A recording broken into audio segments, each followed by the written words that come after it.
Liberals who call themselves progressives are a pain in the ass. Sorry it's been a while since I've checked in. I've been teaching 2 classes this summer and I've also been driving truck. I've been distracted by a host of personal issues as well. My skittish attention has been divided by lots of things, and that's no excuse, but I'm glad to see your faces in my mind and think about what you think as you listen to this show. Let's start out by complaining about a great representation of oligarchy, YouTube, owned by Google. Subject: your channel is not approved for the YouTube Partner Program. Learn how to reapply. Hi, Howell Underground. Thank you for applying to the YouTube Partner Program. To evaluate your application, our team carefully reviewed your channel, Howell Underground. Unfortunately, we found that your application does not meet our YouTube Partner Program policies, so we cannot approve your channel for monetization at this time. We have policies in place that we believe support a healthy environment for advertisers, creators, and users, which means sometimes making difficult decisions like this one. Please go to your monetization page to read more about the specific policy our specialists flagged for your channel. Our reviewers found that your channel contains the following: harmful content. Content that focuses on controversial issues and that is harmful to viewers. Learn more. What it seems to come down to is that my content is not advertiser friendly. I guess they don't like controversy. But more likely is that the government is telling Google that they need to keep YouTube from being controversial. If the government is telling Google to tell YouTube to do that, that's a violation of our First Amendment rights, because the government is behind it. Going on, if you adjust the content on your channel, please consider reapplying. You can reapply to the YouTube Partner Program in 30 days. What this means for your channel: whilst you cannot monetize as a result of this, you still have access to most other creator features and can upload videos, edit or delete your videos, communicate with your audience. There is no change to how your videos are promoted in our search and recommendation systems. No change means that they're not promoted in our search and recommendation systems. How to reapply? We want you to have a chance to monetize. Oh, yes, you do. But to do that, you will need to make some adjustments to your channel. You'll have to cut the balls off of it. If you want to reapply, you should start by going to the monetization page to read more about the policy your channel violated. Then review your videos against our YouTube Partner Program policies, our advertiser-friendly YouTube Partner Program policies, and our community guidelines.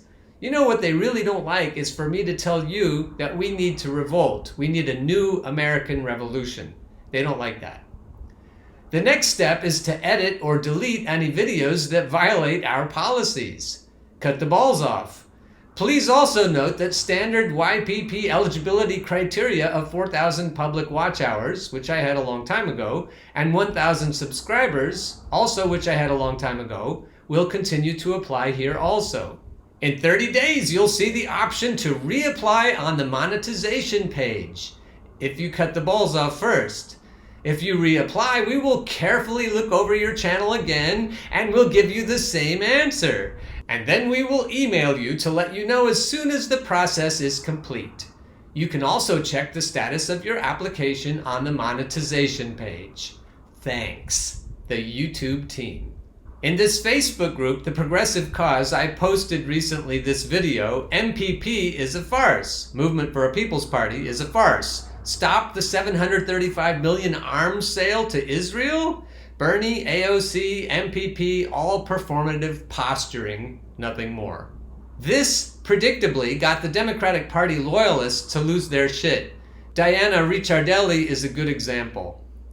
Progressives can win if they unite behind Bernie. The magical thinkers for a third party only brings division and defeat among progressives, as historically proven to be a losing strategy with the elections of Bush and Trump. So she's indulging in the same kind of sheepdogging that Noam Chomsky does. The magical thinking without a strategy. It's not magical, baby. If we had general strikes and a huge amount of protests with copious property damage, we'd get the job done just like we did in the FDR era. She gives me later in this thread an FDR article, and she's trying to say that FDR was the visionary that gave us what we had with the New Deal. The reason we got the New Deal is because the Communist Party and two socialist parties were up in arms, and they worked together with labor unions to force the issue. They forced FDR, a darling of the capitalist class, to do the right thing. She's pretending that we can vote for people that the capitalist class is funding and get the right thing done. She doesn't seem to understand controlled opposition, or else she just is controlled opposition. She's frustrated at me because she thinks I'm distracting from what needs to be done, when in fact I'm trying to show you that she's the one distracting. I put my favorite picture of a two-headed snake. Democrats, Republicans are the two heads of the snake. Any questions? And then I put the picture of Bernie the sheepdog. This riled her up a little bit. Your words, Bernie the sheepdog, as you called him, started a revolution that changed the hearts and minds of millions of people who now accept progressive ideas in the mainstream. What she fails to say is that it kept all those people in the Democratic Party where all dreams die. She fails to say that staying within that party tempers our convictions to the point that we'll remain in the boiling pot until we're all cooked. She thinks we can reform the Democratic Party. Progressives can win if they unite behind his vision, Bernie's vision, to reform the Democratic Party from the inside. And she has to know that's a trap, or she's just fucking stupid. Donald F. Switlick I know to be a sheepdog. He knows what he's doing. He's trying to temper our convictions and herd us all into the Democratic Party. You criticize and whine a lot, but have no viable strategy to get progressive legislation enacted. I have a viable strategy. It's the same strategy that the two socialist parties and the Communist Party that were active in FDR's time used. We need general strikes and riots. That's how we're going to get shit done. Comfy people like Donald F. Switlick don't like that idea. That's going a little bit too far. And that really is the problem. Comfy people aren't going to get behind a strategy that unites the bottom 50% of the economy. Those at the bottom half of the economic ladder getting together to change things scares the shit out of comfy people. They just want to tweak things and keep their comfort level going. They want their Uber Eats delivered on time. You're never going to see traditional liberals get behind anything that's truly leftist. In other words, you're never going to see traditional liberals get behind anything that will actually work. They want people to believe that they can vote their way out of this. And that's simply never going to happen. One of Bernie's biggest weaknesses is that he's never going to do anything to severely curtail U.S. hegemony and imperialism. He's also never going to do anything to take the teeth out of Israel and end their apartheid state. Caitlin Johnstone tells us that Vice President Kamala Harris spent the weekend under fire from Republicans, which of course means that Kamala Harris spent the weekend being criticized for the most silly, vapid reason you could possibly criticize Kamala Harris for.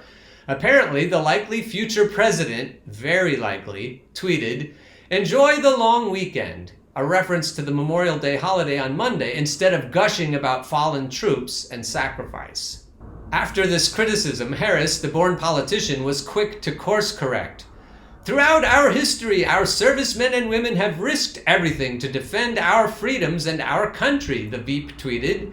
"As we prepare to honor them on Memorial Day, we remember their service and their sacrifice," which is of course complete bullshit. It has been generations since any member of the U.S. military could be said to have served or sacrificed defending America or its freedoms, and that has been the case throughout almost the entirety of its history. If you're reading this, it is statistically unlikely that you are of an age where any U.S. military personnel died for any other reason than corporate profit and global domination. And if you are, it's almost certain you weren't old enough to have had mature thoughts about it at the time. Whenever you criticize the U.S. war machine online within earshot of anyone who's sufficiently propagandized, you will invariably be lectured about the Second World War and how we'd all be speaking German or Japanese without the brave men who died for our freedom. This makes my point for me. The fact that apologists for U.S. imperialism always need to reach all the way back through history to the cusp of living memory to find even one single example of the American military being used for purposes that weren't evil proves that it almost certainly is evil. From the end of World War II to the fall of the USSR, the U.S. military was used to smash the spread of communism and secure geostrategic interests toward the ultimate end of engineering the collapse of the Soviet Union. After this was accomplished in 1991, U.S. foreign policy officially shifted to preserving a unipolar world order by preventing the rise of any other superpower which could rival its might. That's why we fight. That's why we have these flag-draped coffins behind me.